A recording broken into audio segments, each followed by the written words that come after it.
Welcome to New York Buddha Dharma.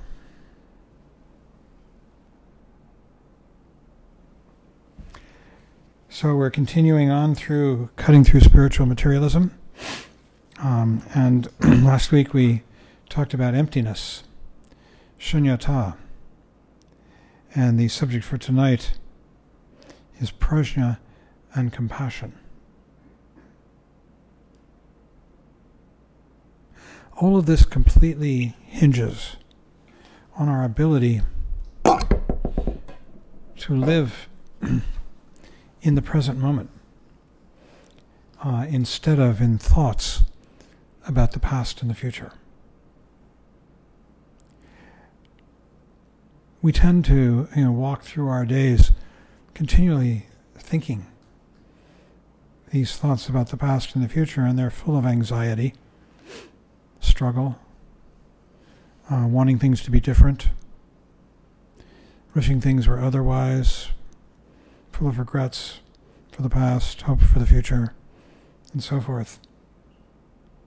And they color our world and make it into something very familiar.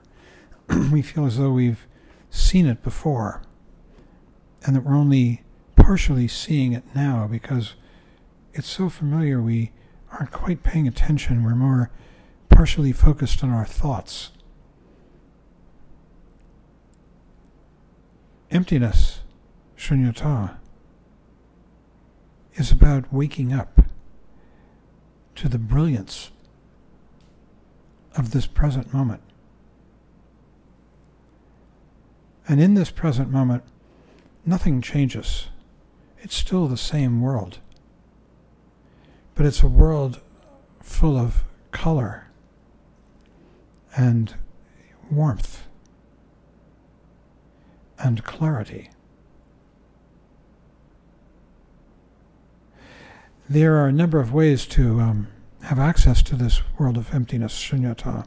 Emptiness is a funny word for it. It sounds so negative, doesn't it?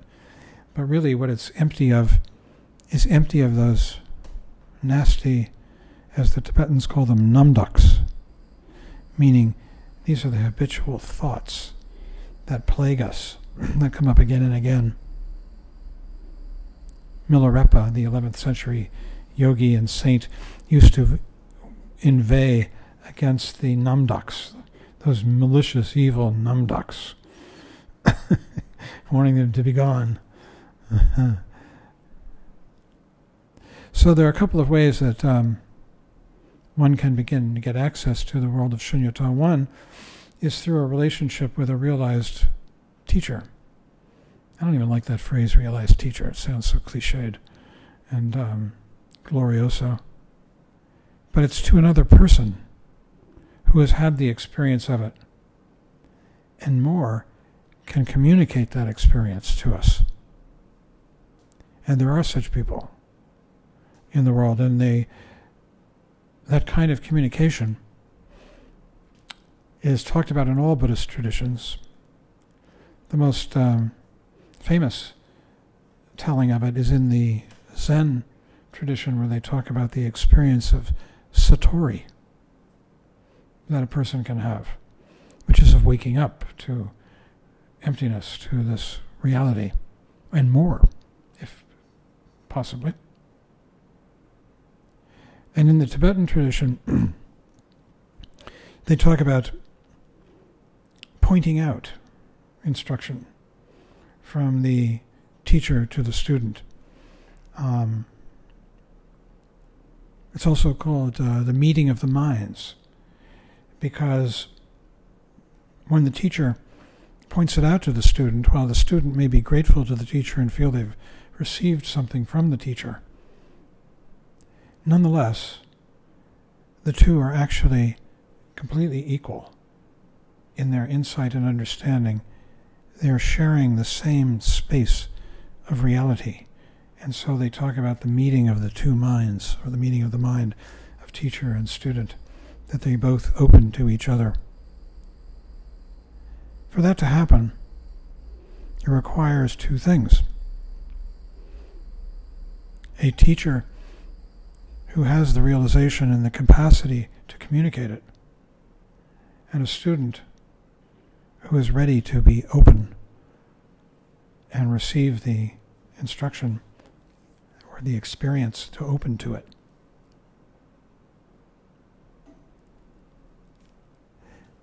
It also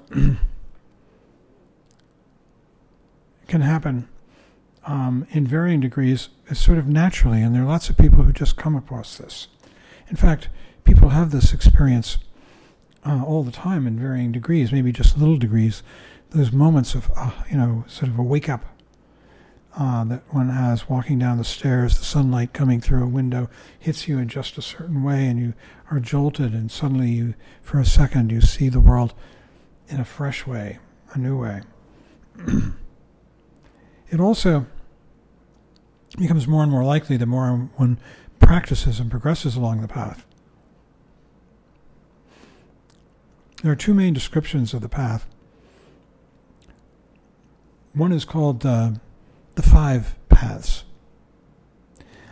And in this one, the first path is a path of accumulation. You're accumulating all the sort of conditions and training that you need in order to begin to tread the path.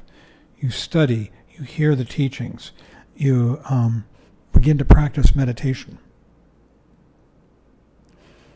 And then the second path is sometimes called the path of preparation. It goes by various translations. But in this path, one is developing what, again, in the tradition they call a healthy mind, a kusala, meaning healthy, chitta in Sanskrit.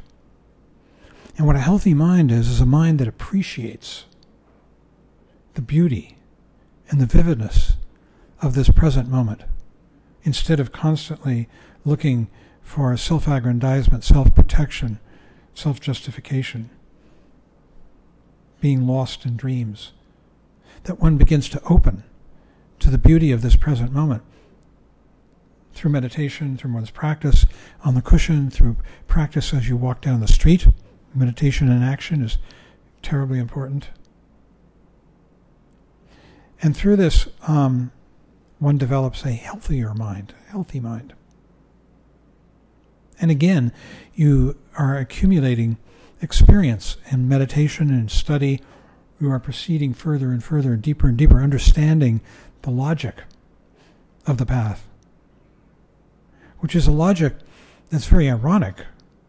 The logic is that we're already there. We just think we're not. And it's the thinking that we're not that keeps us in misery. Because then we think, well, I have to do something, I have to improve myself, I have to make myself better. And that way leads to a lot of unhappiness and suffering.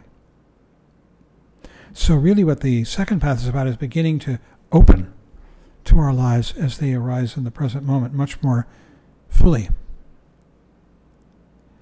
The third path is called the path of seeing.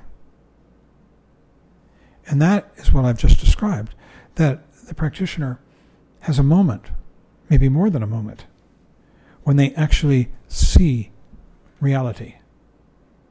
They open and they see emptiness, or more, because there is more, it just goes deeper.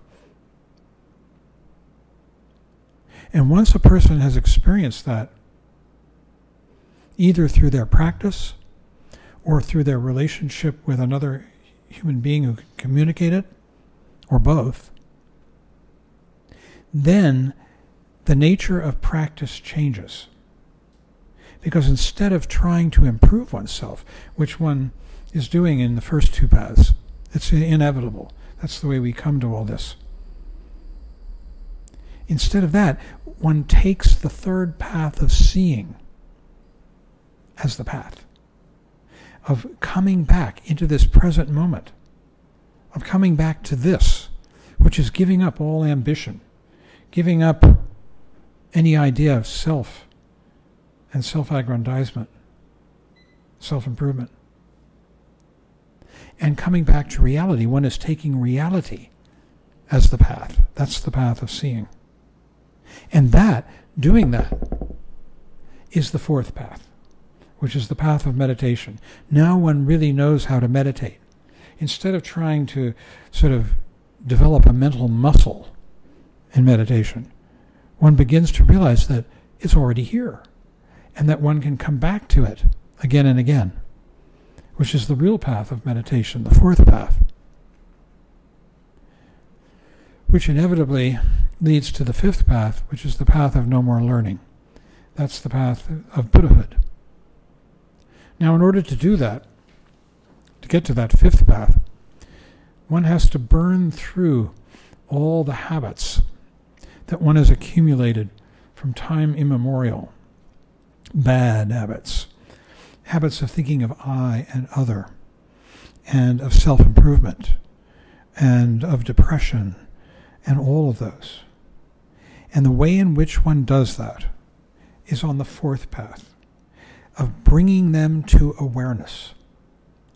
Because when you bring these habits, when you see them arise again, in the context of now knowing what you know, having seen emptiness, then they just self-liberate. They go poof, because it's like waking up from a dream. It's the third path is the waking up. Those habits of going back into problems, I and other, self-aggrandizement, self-improvement, ambition, those are like the dreams. And again on the fourth path, we wake up, just like in the morning when you wake up from a dream and you realize, I was dreaming, and you're not anymore. Now you're not. Same thing. And you burn up all those habitual patterns, numducks. Gradually. They keep around for a long time. So the path of emptiness, path leading to emptiness, is also described in terms of the yanas, where we go to the Hinayana, the Mahayana, and the Vajrayana. Now we don't get to the Vajrayana yet. We're just at the level of the Mahayana. And the Hinayana is really those first two paths, the path of preparation and accumulation. And the entrance into the Mahayana is the discovery of the path of vision. The Mahayana is divided into 10 steps, you might say. They're called bhumis in Sanskrit, sa in Tibetan. And they're 10. And they're stages. Stages, what? Stages of the falling away of self-consciousness. Because self-consciousness, the watcher, is so pernicious and so sticky, and it just holds on, even through the Mahayana path, even when you've discovered emptiness. The watcher's back there saying, oh, now I have discovered emptiness. Just gets subtler and thinner. But it still hangs on through the whole Mahayana path, getting subtler and thinner and subtler and thinner. And at the first level of the Mahayana path, the first bhumi, which is called great joy, talked about this last week a little bit, pramudita, it's the joy of discovering emptiness, because one discovers that the world is beautiful. It's really gorgeous. It's so vivid. It's so soft. And it's here. And it's magical. It's like one can step into another dimension, this dimension of emptiness, shunyata. And there's great joy in it, because I is beginning to, or maybe even almost completely, ceasing to be the problem that it has been. It's such a problem. We're always worrying about I. You know, at the lower levels of the path. But the entrance into the Mahayana is beginning to let go of it. Now it hangs on, the watcher, you know, sitting on your shoulder. I always think of him as kind of a Keystone Cop and a parrot in a Keystone Cop's hats, you know. And he's going, that's good, that's bad, don't do that, do that and you'll get somewhere. Rinpoche called the watcher, Trungpa Rinpoche, the hitchhiker. You don't need it. It's catching a ride, hitching a ride. So in Shunyata, we are beginning now, finally, to see things as they really are, stripped of that haze of self-involvement with I and my projects. He says, we realize that preconceptions about things are a form of security for me. This is a good one, that's a bad one. It just keeps me alive. It gives me something to do. It gives me a sort of self-justification for existence. Even shunyata can become that, another sort of subtler ego aggrandizement. Because I says, now I understand emptiness. Now I understand shunyata. And so that's why in the Heart Sutra it says form is emptiness. But emptiness also is form. In other words, emptiness can become a thing that you possess. So just let that go. Form is no other than emptiness. Emptiness is no other than form. It's all just completely in union, and there's no need for a watcher.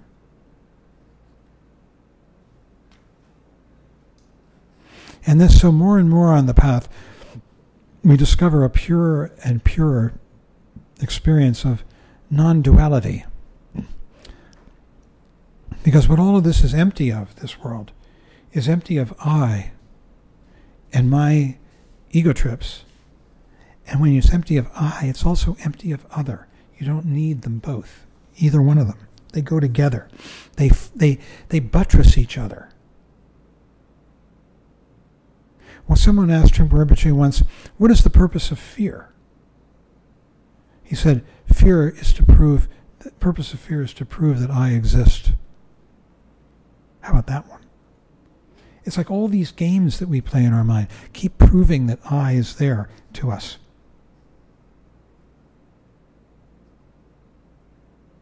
Now, as we step into this world of emptiness, it has this characteristic of openness. No I, no other, no manipulation, no ambition. And this openness allows the whole world to appear stripped of my plans, my desires, eyes, wishes, judgments. And all in here is in I. And so one begins to see the world as being very, very vivid, much brighter in color, and also stripped of the judgments that we tend to lay on it, good and bad, all those judgments.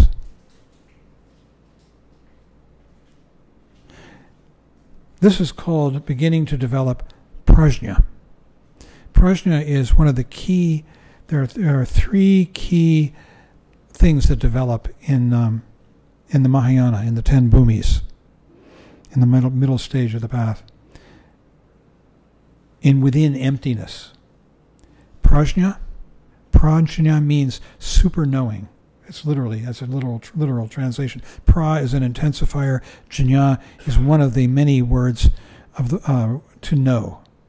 So it's kind of superior knowing. And the other is compassion, which in Sanskrit is karuna. In Tibetan it's nyingje, it means noble heart. And these two go together. The third, which we'll come to towards the end of the talk, is upaya, skill in means or skillful means. And the idea is this, that when you give up your agendas, your manipulations, one does, the world is way open. This is open space in which everything can arise so brilliantly and colorfully and with warmth. And in that open space, things are seen as they are. The term in Sanskrit is ta-ta-ta, as it is. So one of the names for the Buddha is he who has gone to as it is, tathagata. Gata means going to, ta-ta-ta, as it is. So you see the world as it is, stripped of all the trips and judgments and preconceptions we tend to lay on it. That's the prajna. More than that, the prajna is about seeing the world without I and other. You don't need it. Everything is happening in interdependence, in codependence. Things arise and pass away together, happening together. All of us here in this room tonight, with the floor and the air and the lights and the sounds and all the sensations, all of it arising in a complex,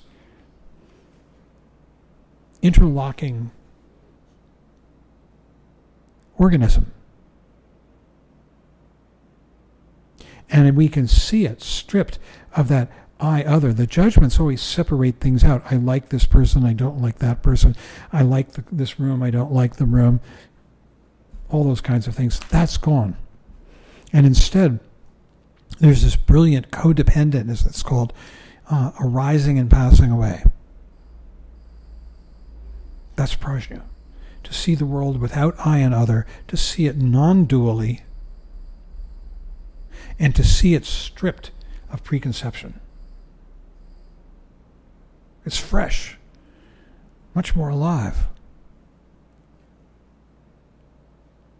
And what enables that to happen is the openness of mind that we all have. This shunyata is suffused with complete openness. There's no manipulation. There's no agenda going on. There's no hidden agenda.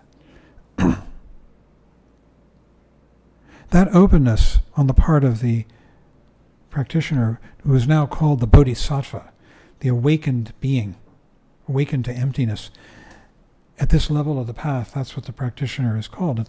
Once they've entered the first bhumi, they're called a bodhisattva. And that combination, those two things are like two sides of the same coin. They enable each other. The clear seeingness is enabled by this tremendous openness. This openness is like a willingness to be here with whatever arises and work with it. This is the real meaning of compassion. Compassion is not a feeling sorry for. Compassion is an openness to everything that arises. More than that, there's a warmth in it. And there's a warmth in the field of shunyata. It pervades the field, almost like heat. That's the power of the compassion, of the love. Love is too corny a word, but still, the whole field is suffused with this warmth, kindness, heat, affection, pleasure, in the color and forms as they arise and pass away. And so the two work together. That openness of compassion is what enables the bodhisattva to see so clearly without any self-aggrandizement, without any egotistical purpose. Two sides of the same coin. They go together. Openness, which is the compassion, the real meaning of compassion here,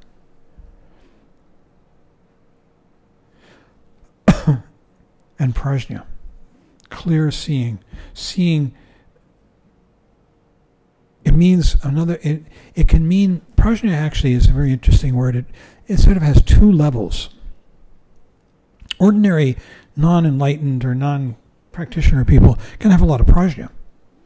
It can mean kind of clever intelligence, super clever intelligence that sees how things work and can manipulate it. But at the level of the Bodhisattva, at the level of the Mahayana, the middle level of the path, the Mahayana path, there it goes beyond that. And what it refers to is the level, the understanding of non-dualism, that there is no I and other, that it's an unnecessary construct. It's a waste of time. It's a fiction. Or, I once asked Trungpa Rinpoche, I said to him, don't I and others sort of exist provisionally? Don't we sort of need them in order to navigate the world and, get through our days? And he leaned forward in his chair. I was sitting about where Lane is, and he bellowed at me, "Ego is a lie!" Not to put too fine a point on it, huh? It's a lie, a pernicious, very bad, maybe the ultimately bad lie, from which all other crimes spring. Ego is a form of self-doubt. That's the way ego manifests. It manifests continually as self-doubt. It's saying, I'm not good enough, I need to get better. I want more. I got to improve. I need to improve my situation. I could be happier. And in saying that, if you say I've got to improve, well then you're saying you're not good enough. So it's a form of self-doubt. And again, quoting Trungpa Rinpoche, he said, self-doubt is the Buddhist version of original sin. All sin springs from self-doubt because we try to manipulate things for my benefit rather than true action, which is true involvement in the world.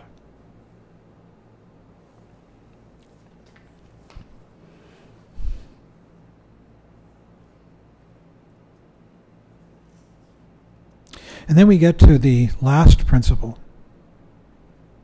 So the way it works is this. You enter the path at the level of the first bhumi, and you begin to develop the transcendent virtues of the Bodhisattva. The first is generosity. That's the openness. Having seen this beautiful open world, one opens. And you don't have to protect yourself as much anymore, and you can afford to be generous. And things progress along through the second, third, fourth, fifth bhumis, up to the sixth. The sixth bhumi, the transcendent virtue that one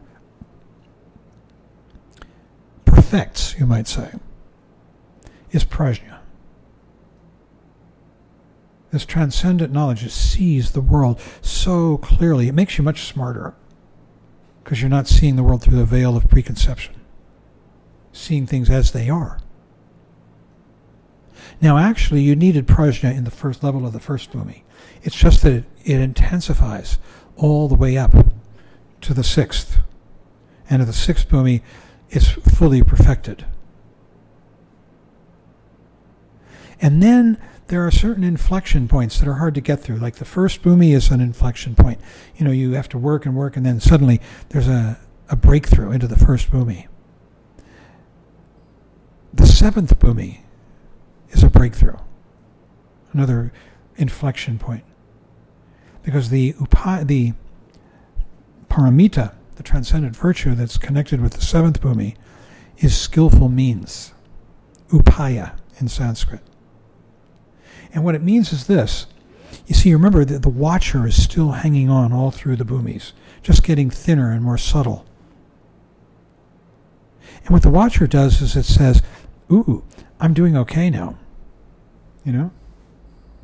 or whatever it says. It could say bad things too.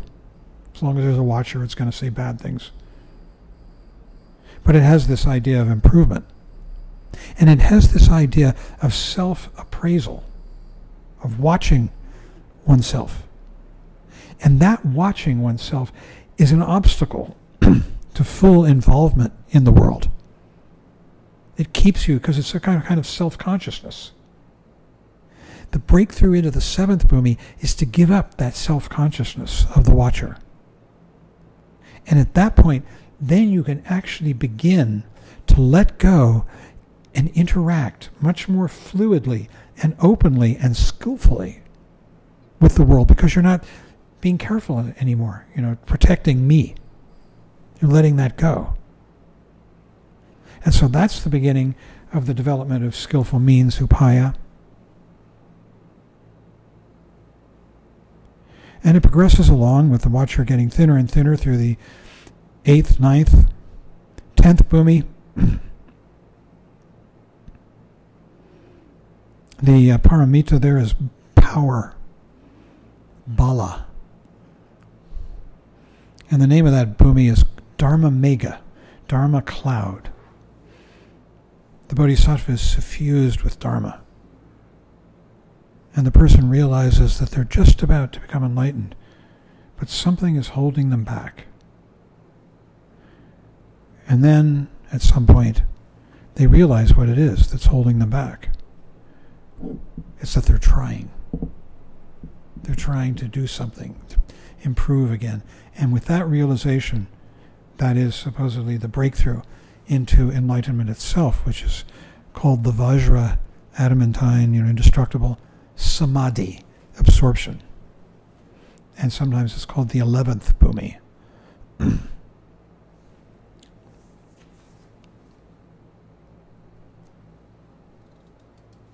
I'm quoting Rinpoche, "If a person is totally open, his response to life will be very direct, perhaps even outrageous from a conventional point of view, because skillful means does not allow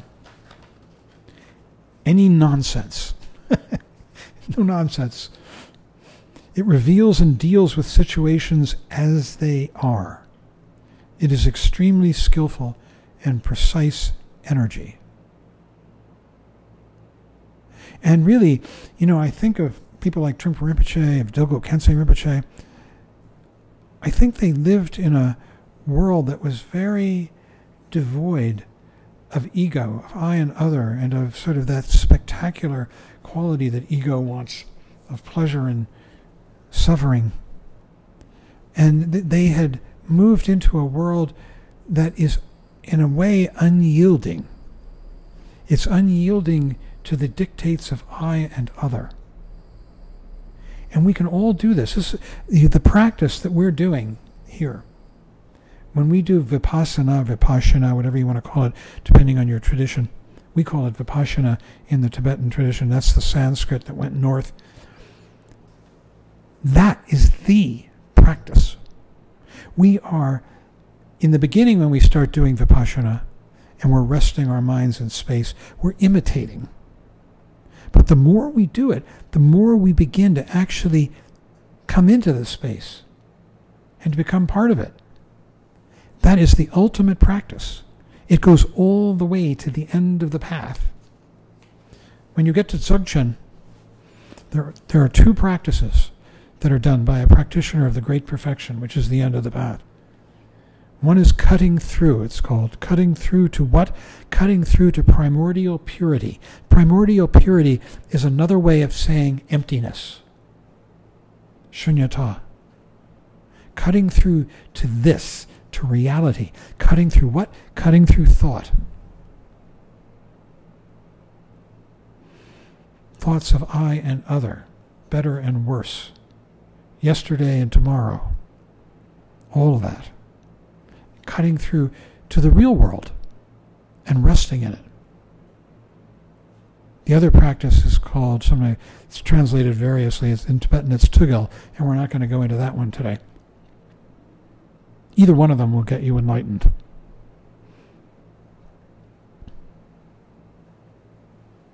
And so this practice is really beautiful. It's the ultimate practice. It's what we should definitely be doing. Resting our minds in space. You either rest your mind in space just from the get-go, coming back into space, or if you find that you're just evolving into thought, because when you rest your mind in space, it brings up a lot of thoughts. And again, I think of Trungpa Rinpoche saying, people think that meditation is a sedative, but it's not. It's a laxative.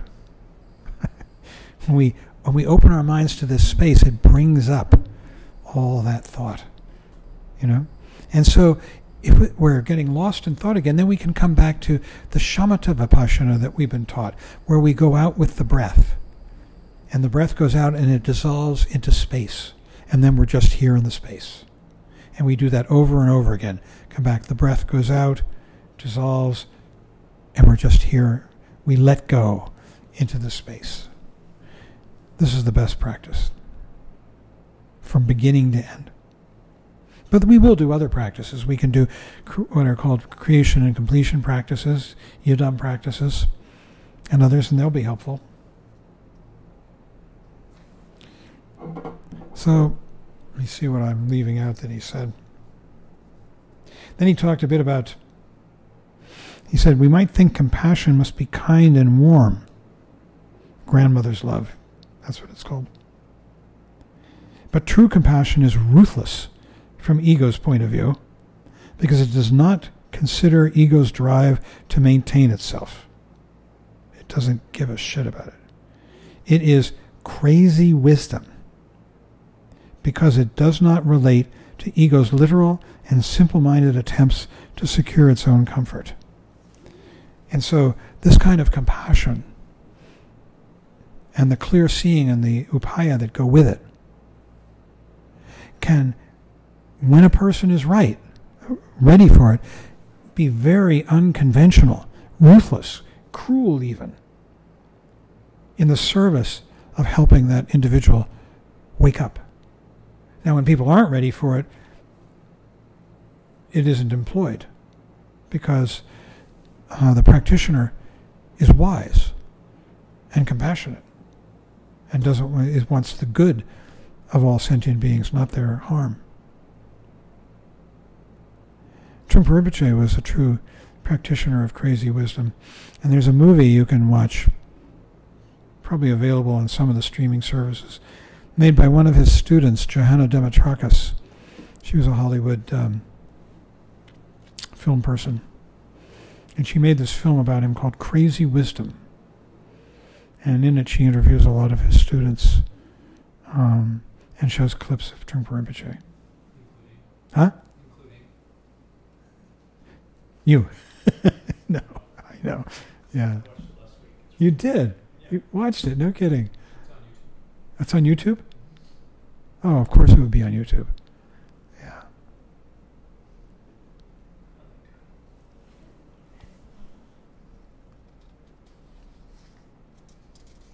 The fundamental characteristic of true compassion is pure and fearless openness without territorial limitations. There is no need to be loving and kind to one's neighbors, no need to speak pleasantly to people and put on a pretty smile. This little game does not apply. In fact, it is embarrassing. Real openness exists on a much larger scale, a revolutionarily large and open scale, a universal scale. The point is not to want to benefit anyone or make them happy. It is a matter of a gift, complete generosity without the relative notions of giving and receiving. This is called the threefold purity. And only a person who is awakened to shunyata can practice it. The purity of no giving, no receiver, and no gift. No giver, no receiver, and no gift. No giving. This is emptiness. That is the basic openness of compassion. Opening without demand. Simply be what you are, the master of the situation. If you will just be, then life flows around and through you. This will lead you into working and communicating with someone, which of course demands tremendous warmth and openness.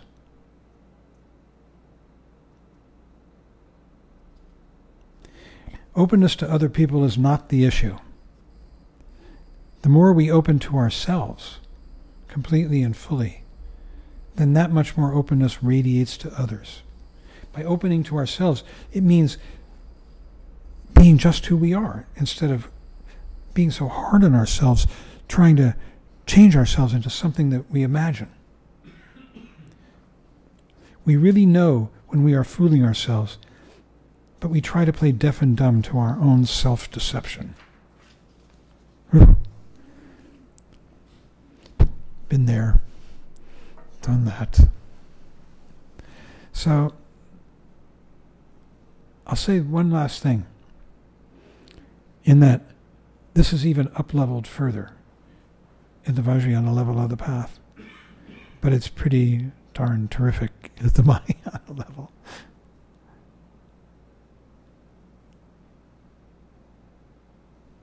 So we could have a discussion, if you like.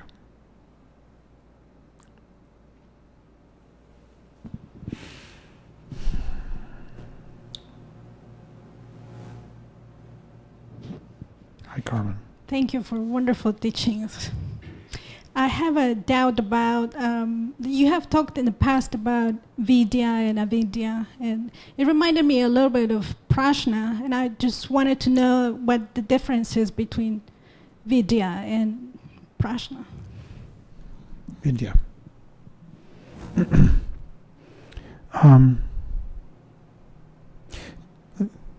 Just to get it clear, so for anybody who's listening, and there might be people out there who are more familiar with the Tibetan words than the Sanskrit.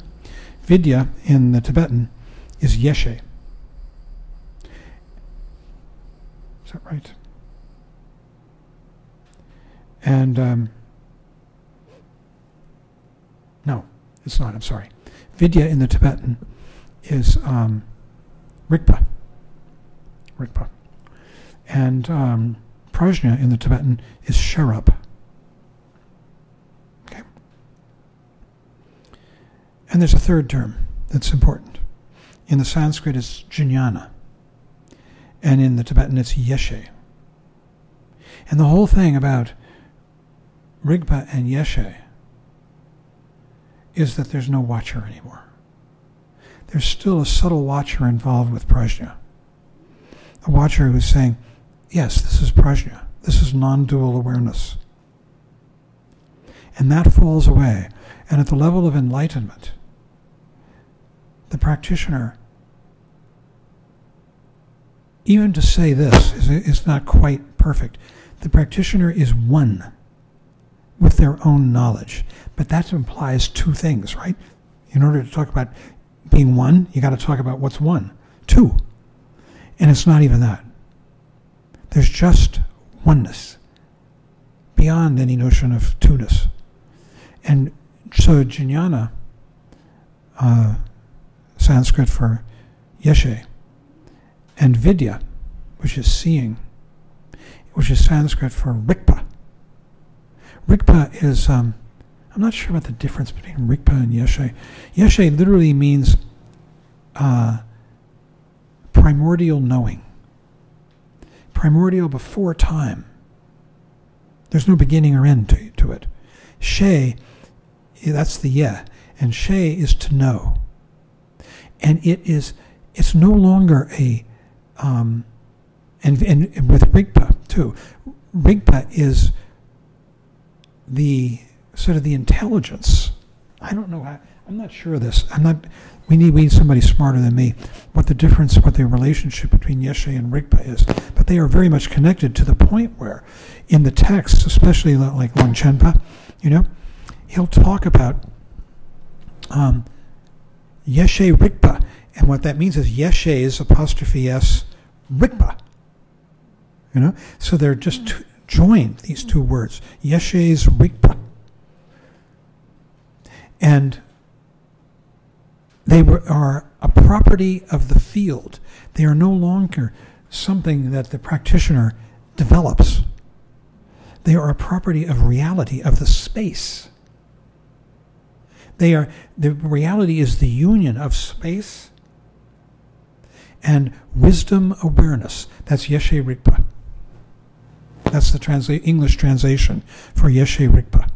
The English translations are very. You've got to go back to the Tibetan, because they carry all the connotations of our language. Wisdom, it goes back thousands of years, in English, or however many hundreds. And yeshe is a very limited and very precise meaning of before time knowingness. And so these are no longer things that the practitioner develops, they are more things that the practitioner discovers, like the way you might discover a new element, you know? And there it is. It's part of the field of our experience. Sherab, prajna, is a faculty that we develop. It cuts through duality. And in fact, the bodhisattva of wisdom, and wisdom here means Sherab, prajna, Manjushri, and he wields the sword of prajna. And this sword has two edges. One cuts through belief in I, and one cuts through belief in other. Right? So this is that middle level of the path, the Mahayana. We are still cutting through ego and its concomitant belief in other. But at the level of Yeshe and Rigpa, you are beyond that. You're more talking about what is the descriptors for reality. Yeah. It's really beautiful stuff. Wow. These people really figured it out. I asked Rinpoche once, I said, you know, it just seems to get more and more subtle, more and more beautiful as the centuries roll on, these descriptions of the path and of reality and of confusion. And I said, I have this idea that people are sort of sitting around, and one guy says, here's a way of putting it, and he gives a description. Another guy listening to that, and he says, yeah. He says, that's pretty good. Let me take a whack at it. And he takes a whack, and he comes up to it with an even better version, sort of refines it. And Rinpoche said, yeah, that's the way it was. You know, they just, over the centuries, they just went back and forth, getting it more and more honed, more and more subtle, the way in which to describe these things. And the thing is that the power of the word is important, because the more subtle the descriptions, the more the power they have to pull us along the path. So we should be very grateful to all these guys. I just envisioned them sort of sitting around, like having a drink and maybe, you know, having a smoke and and talking. That's a little sacrilegious. Kicking it back and forth.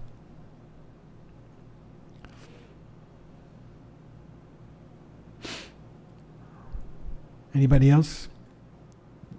Lane. Yeah, thank you for the talk. As you know, I'm interested in crazy wisdom, so that's what my question is about. That's what your what's about? My question. Oh. Tonight.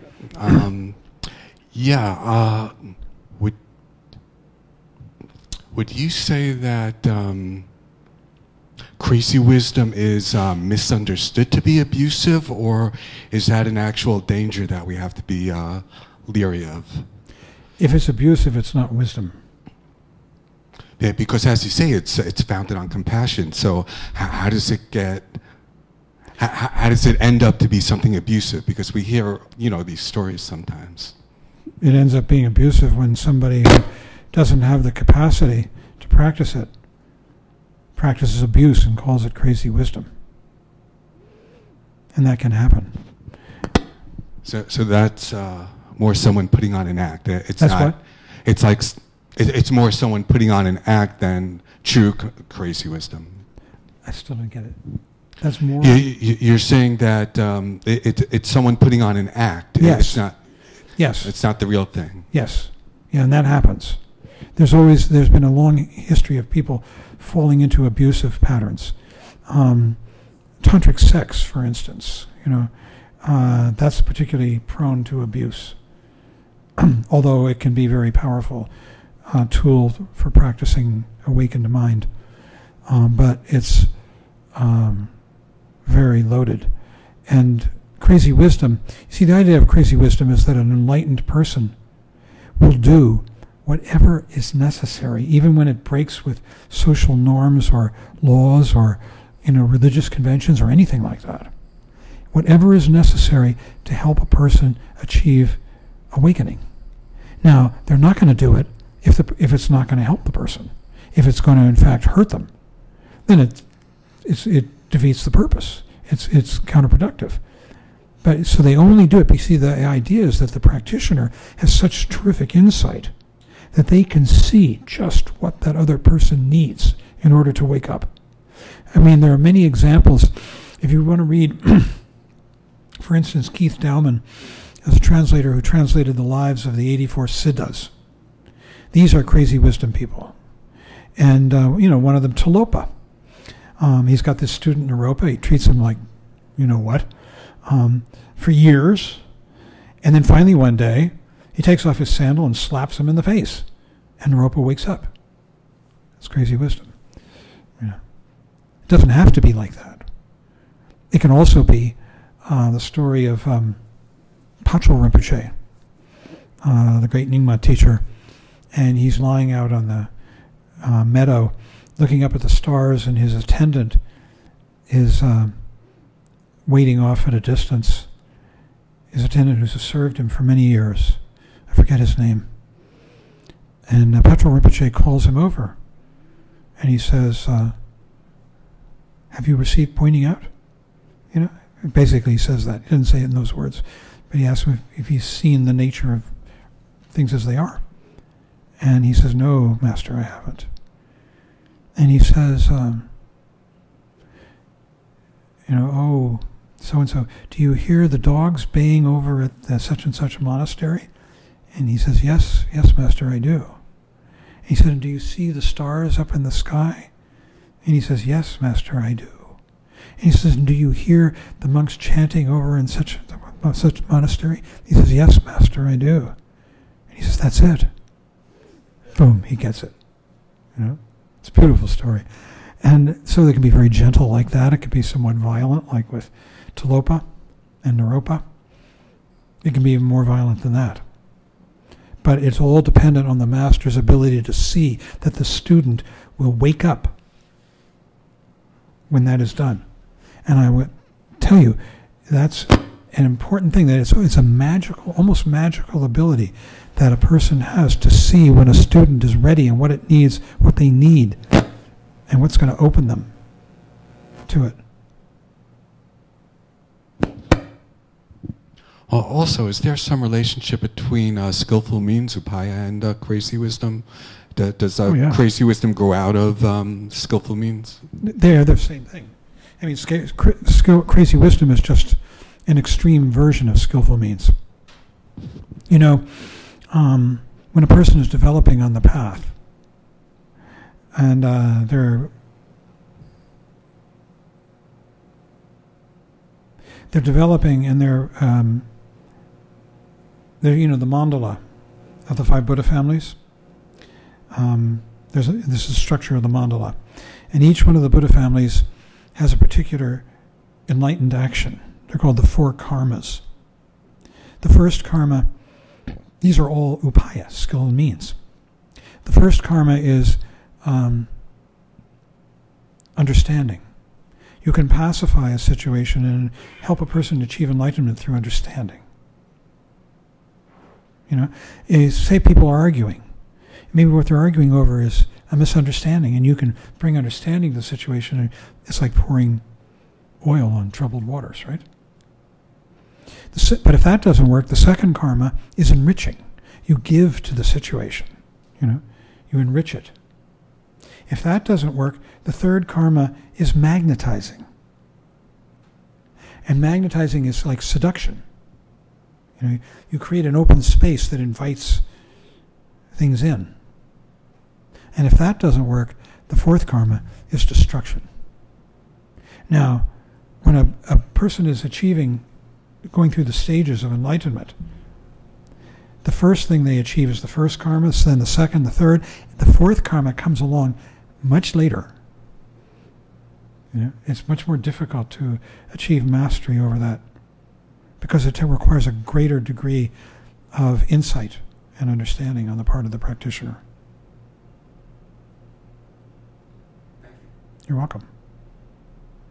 Rochelle.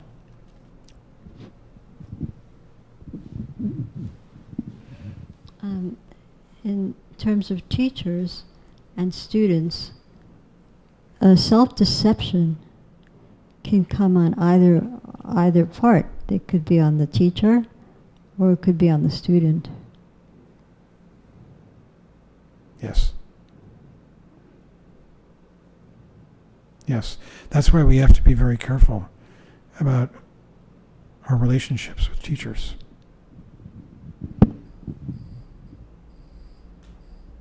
Yeah.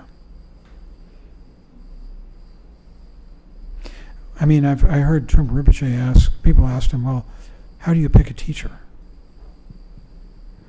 And aside from the obvious things that we might think about, degree of training and seeming sincerity and desire to help people, he said the most important aspect is communication.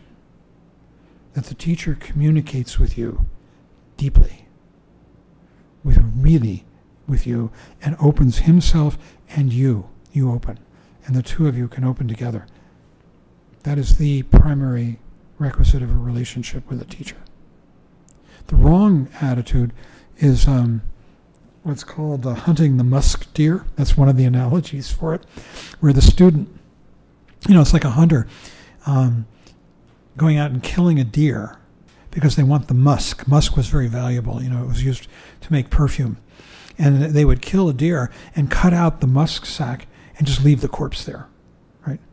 And this is the wrong approach to the teacher. You want the goods, you want the teachings, and you don't give a shit about the person. And that's one of the many wrong approaches to the teacher. You got to open. It's a matter of deep friendship and deep communication.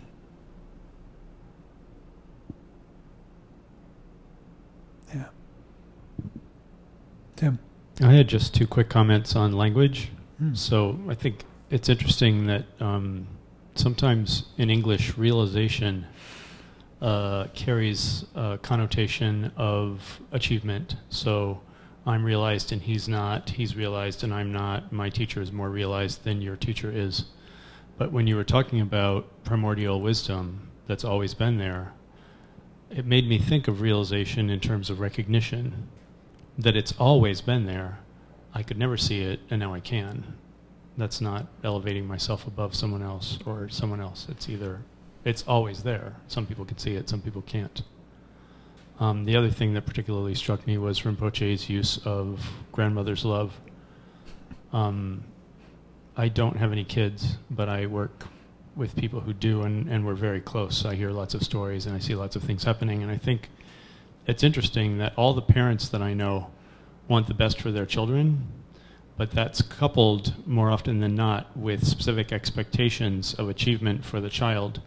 They want their child to excel so that they can be perceived as good parents sometimes. Mm-hmm.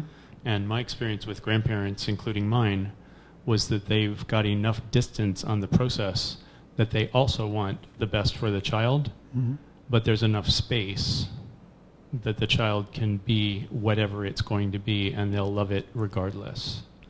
And so for me, compassion includes a heartbreaking agony over viewing the suffering of people that are around me, coupled with the knowledge that only they can progress along the path at the pace that's appropriate for them. So although I want to help them, helping them might include not doing anything right now.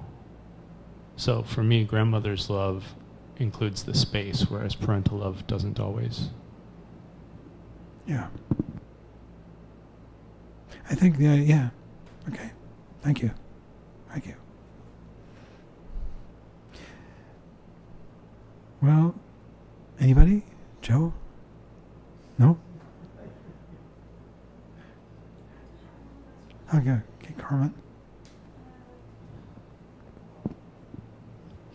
Following up on that, what would be the proper way of relating to those moments of insight that might come, whether during or outside of meditation? What is the proper way to relate to those glimpses that you were talking about earlier? I don't understand the question. We can either relate to them, because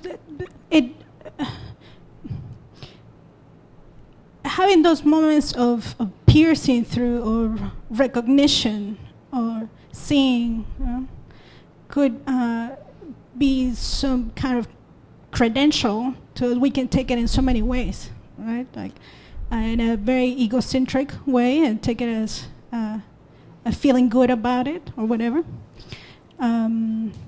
What is the proper way to relate to those moments of insights? Right. Huh?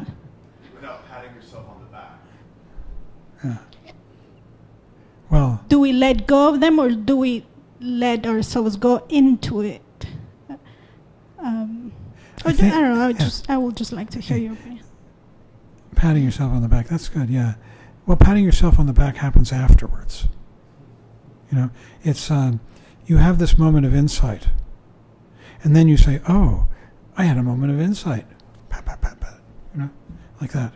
But at the moment that the insight is happening, there can't be any back patting. Because, you know, it's antithetical. It's not of that. So the more we come back into that world, that experience, through meditation, meditation becomes more and more real, instead of it just being a practice, you know, an exercise. It becomes really kind of coming back to reality. And the more we do that, the less back patting there is. Don't have time for it. It's antithetical to the genuine nature of the experience. The genuine nature of the experience has to do with celebration of how beautiful this world is, and how full of heat and warmth and connection and kindness. You know, it can be with of each one of us for each other. Does that answer? So we just keep on sitting. Yeah, we keep on sitting, but we also, you know, bring our practice into daily life. You take it off the cushion as well, and wake up as you're walking down the street. That's so important.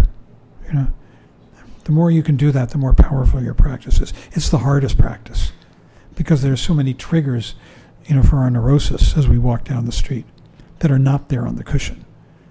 But it's important to do both. It's just that it's harder once we get off the cushion, because we fall into dreams so much more easily. So related to that, in terms of our daily life, if we're trying not to get trapped in self-improvement and self-aggrandizement, I still have to keep my life together, right? I can't aspire to do nothing and check out and not pay my bills. I'll get evicted. I still have to do a good job at work. I still have to maintain a daily routine. Where does that balance come from? It's not one or the other. You can do both. Okay. Really. Yeah. You know, that's the when that it was at that point that Rinpoche leaned forward and yelled at me, "Ego is a lie." I'm not going to do it. I'm not him by a long shot. So if they aren't antithetical, you can pay the bills and be awake in the present moment.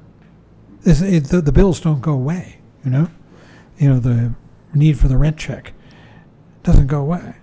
What does go away is the neurosis around it, which actually could make you much more efficient and intelligent in doing it. I think what we're heading towards is greater sanity. Greater sanity, greater compassion, greater love, you know, for each other and for our world and ourselves. And a world that is demonstrably more beautiful in all of its colorful ugliness as well. So, well, I think we ought to end. I think next week is the last chapter, isn't it? Huh? Oh, we're not here next week. That's right. We're taking the day off for Columbus Day. And we just figured that enough people will be on vacation that we should shut down for Columbus Day. Chögyam Rinpoche is coming, yes. And yes, everybody here we have a request in to have an audience for New York Buddha Dharma with Chögyam Rinpoche, for those people who are going to the talk, and that we could go and meet him and receive a blessing and whatever else he would be willing to do with us. We'll see if the request is granted, and if it is, we'll be in touch with you. Everybody here is core and would be included in that kind of an audience. Okay. Tell them who Chögyam Rinpoche is. I forget his credentials. He was a disciple of Dilgo Khyentse Rinpoche. Whereas Chögyam Rinpoche is the son of Dilgo Khyentse Rinpoche's daughter.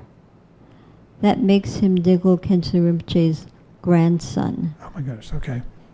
And he traveled with him everywhere when he was a child. And Dilgo Khyentse Rinpoche was his primary teacher. Besides that, as if that isn't good enough, he is the reincarnation of 3 Tertons, great teachers. 3. And in this life, the only thing he teaches is the Dharma of Dilgo Khyentse Rinpoche, his grandfather. So he'll be here next week in New York, and then he's traveling to other places. So on Tuesday evening, October 17th, Thursday evening, he'll be giving a talk on meditation. And then on Sunday the 20th, he'll be giving a long life empowerment. And all of these teachings are Dharma of Dilgo Khyentse Rinpoche. He's teaching at Westchester Buddhist Center on Saturday, October 19th. All day. All day, yeah. And the audience that we're requesting to have with him, is that for the Thursday evening? Yeah, Thursday Yes, evening. for Thursday. There's a flyer. There's a flyer right here. It's at the new school. October 17th at 7 p.m. I've forgotten what he's teaching at Westchester Buddhist Center, but I remember that I really liked the sound of it and wanted to be there for it. He's a great teacher. He speaks perfect English, although he will have a translator, but he does speak perfect English. He's a very wonderful, loving teacher, but has great city. Years ago, when he was teaching at the Shambhala Center, a friend of mine's son was in a car crash and he was in a coma. So during a break, I asked Chögyam Rinpoche if he could do some prayers for my friend's son, and I gave him his name and everything.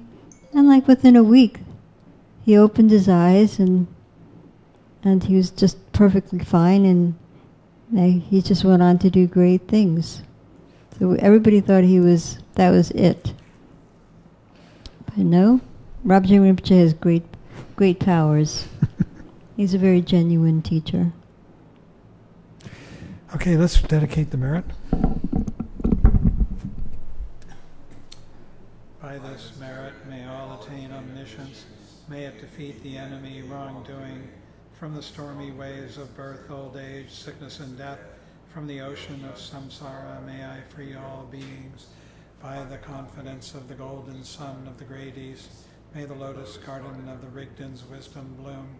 May the dark ignorance of sentient beings be dispelled. May all beings enjoy profound, brilliant glory.